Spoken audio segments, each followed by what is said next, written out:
The Dhammapada, Chapter 15, Sukha Vagga, Happiness.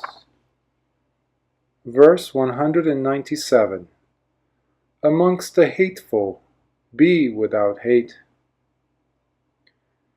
Susukhang vata jivama verine su averino, varine su manusse su viharama averino. Happily do we live without hate amongst the hateful. Amidst hateful men we dwell unhating. Verse 198. Amongst the sick be in good health. Susukham vata jivama ature su anatura ature su manusse su viharama anatura. Happily do we live in good health amongst the ailing. Amidst ailing men we dwell in good health. Verse 199. Amongst the passionate be without passion. Susukham vata jivama ussuke su anussuka ussuke su manusse su viharama anussuka. Happily do we live without yearning for sensual pleasures, amongst those who yearn for them. Amidst those who yearn for them, we dwell without yearning. The dispute over water. Kapilavatthu, the town of the Sakyans, and Koliya, the town of the Koliyans, were situated on either side of the Rohini river. The farmers of both towns irrigated their fields from this river. One year, due to severe drought, their paddy fields and other crops were threatened, and the farmers on both sides wanted to divert the water from the Rohini river to their own fields. Those living in Koliya wanted to divert and channel the water to irrigate their field. However, the farmers from Kapilavatthu protested that they would be denied the use of the water and their crops would be destroyed. Both sides wanted to have the water for their own use only, and as a result, there was much ill will and hatred on both sides. The quarrel that started between the farmers soon spread like fire, and the matter was reported to their respective rulers. Failing to find a compromise, both sides prepared to go to war. The Buddha came to know that his relatives on both sides of the river were preparing for battle. For their well-being and happiness, and to avoid unnecessary suffering, he decided to stop them. All alone he went and appeared in the middle of the river. His relatives, on seeing him, laid aside all their weapons and paid homage to him. Then the Buddha admonished them, "For the sake of some water, which is of little value, you should not destroy your lives, which are of so much value. Why have you taken this unwholesome course of action? If I had not been here today, your blood would have been flowing like this river by now. You are living with hatred, but I live free from hatred. You are ailing with moral defilements, but I am free from moral defilements. You are striving to develop selfishness and enmity, but I don't strive for the development of selfishness." Both sides then became ashamed of their foolishness, and thus bloodshed was averted. Verse 200. Be without impediments. Susukhang vata jivama yesangno nati kinchanang piti bhakha bhavisama deva abhassara yatha. Indeed, we live very happily. without any impediments. Like the Abhasara Brahmas, we shall live on delightful satisfaction as our food. Mara influences the villagers against the Buddha. On one occasion, the Buddha saw in his vision that a large group of maidens from Panchasala village were due to attain the first stage of sainthood. So he went to stay near that village. One day, after their bath at the riverside, the maidens returned to their village. About the same time, the Buddha entered the village for alms food, but due to the evil influence of Mara, none of the villagers offered him alms food. On his return, the Buddha met Mara, who promptly asked whether he had received enough alms food. He knew that Mara had influenced the villagers not to offer any alms food to him. So the Buddha said, "You evil one, it was foolish of you to commit such a misdeed." Mara did not say anything, but he thought that it would be fun to entice him back to the village and get the villagers to insult the Buddha by making fun of him. "You must be hungry. Return to the village. You will be offered alms food," said Mara. Just then, the village maidens arrived on the scene and paid homage to the Buddha. In their presence, Mara taunted him. "O Gotama, since you were not offered alms food this morning, you must be feeling the pangs of hunger." The Buddha replied, "O Mara, even though we don't get any food, we shall live on the delightful satisfaction and bliss of the Dhamma, like the Abhasara Brahmas, who live only on delightful satisfaction and bliss of jhana." Verse 201. Victory breeds hatred. Jayang verang pasavati, dukkhang seti parajito, upasanto sukhang seti, hitva jaya parajayang. Victory breeds hatred. The defeated live in pain.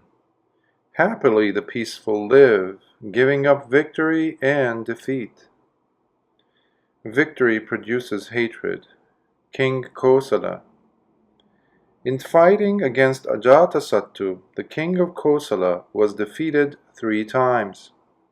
Ajatasattu was the son of King Bimbisara of Queen Vaidehi, the sister of the king of Kosala. The king of Kosala was ashamed and very much depressed over his defeat and lamented, "What a disgrace! I cannot even conquer this boy who still smells of mother's milk. It is better that I should die."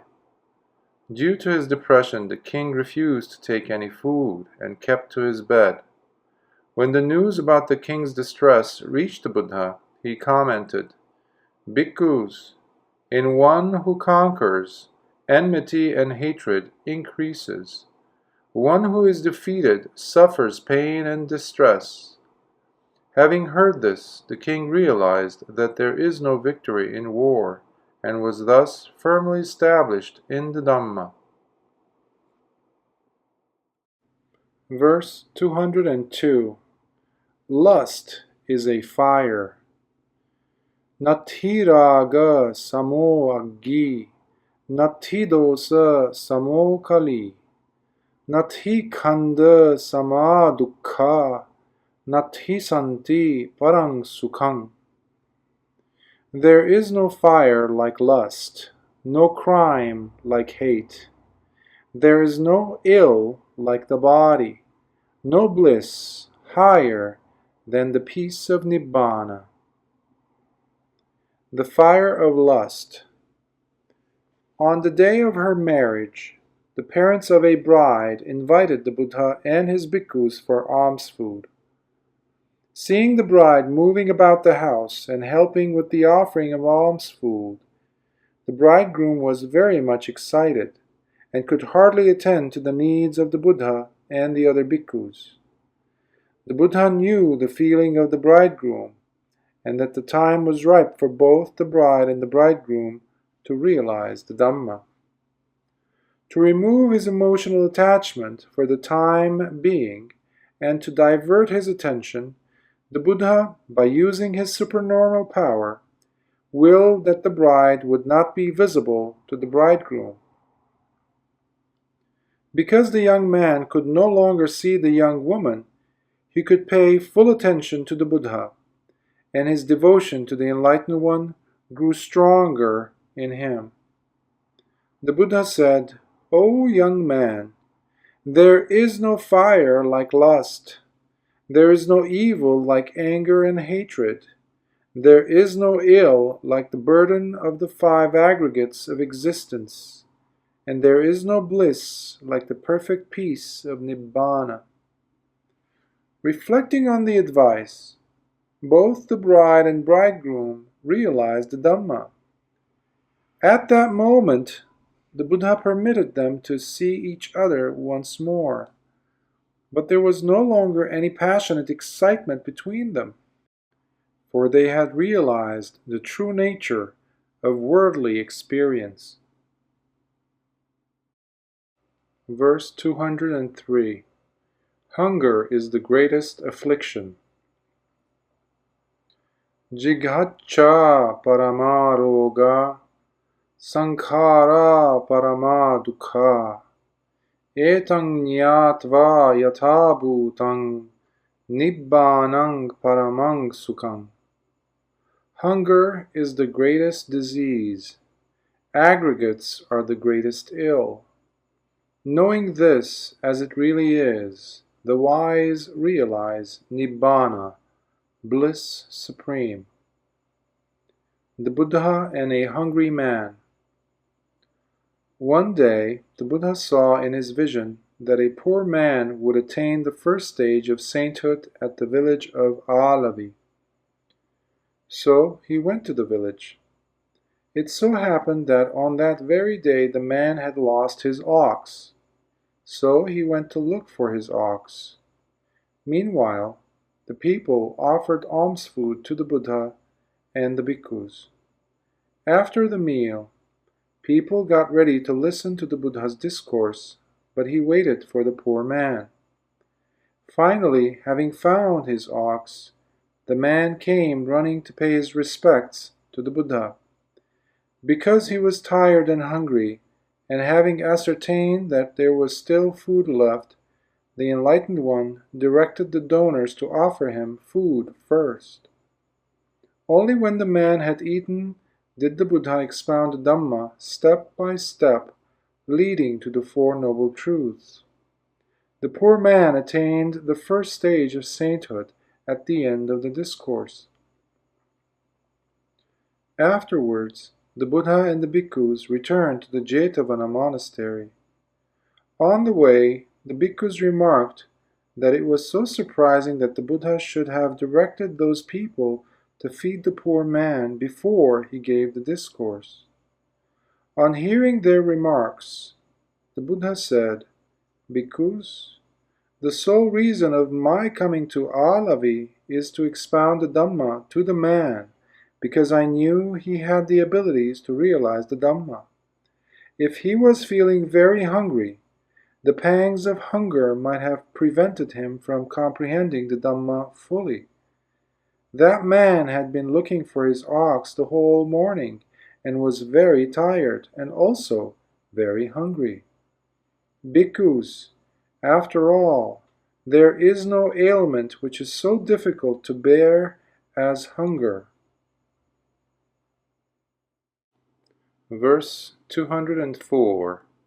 Health is paramount. Arogya paramalabha santutti paramang dhanam vissasa paramanyati nibbanang paramang sukham. Health is the highest gain. Contentment is the greatest wealth. The trusted are the best kinsmen. Nibbana is the highest bliss. Be moderate in eating. One day, King Pasenadi of Kosala went to the Jetavana monastery after taking his morning meal. The king had eaten a lot of rice with meat curry on that day. So, while listening to the Buddha's discourse, he felt very sleepy and was nodding most of the time. Seeing him nodding, the Buddha advised him, "O king, one ought to observe moderation in eating, for in moderate eating there is comfort." The king did as he was told, and found that by eating less he became slimmer and felt better and enjoyed better health. When he reported the matter to the Buddha, he was told, "O king, health is a great boon." Verse 205.